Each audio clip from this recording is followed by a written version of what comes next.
कटक खपुरिया स्थित recce mission Shri कुटीर प्रांगण में पूज्य विज्ञानी गुरु श्री सन्थों उपस्थित एक निरा ढंग से सब वर्ष पर चलित वर्ष फूल होली उत्सव पालन हो जाइछि। श्री सन्थों परिचालन में रंगरे नुहे फूल होली खेला हेबा सहित सांस्कृतिक कार्यक्रम पाला लौड़ी खेल और पाइक नृत्य परिवेषण करा जायथिला। होलीर एही पवित्र मिलन पर्व में बहु भक्त और श्रद्धालुଙ୍କ भिड़ परिलक्षित होइथिला।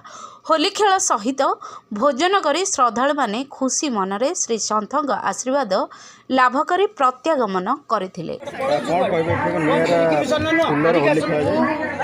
रेकी मिशन जड़े सदस्य आमर जो होली पर्व बहुत निरा अन्य जगह मानक होली रंगरे खेला फूल खेला बाबा दर्शन आशीर्वाद समस्त पाते।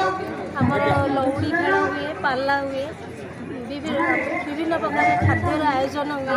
सब वर्ष फूल होली खेल सब वर्ष फूल होली खेल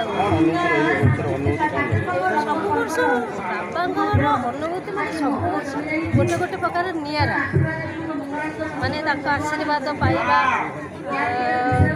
होली अटेंड करवा। कटक राजेन्द्र छोटराई रिपोर्ट केविन न्यूज ओडिशा।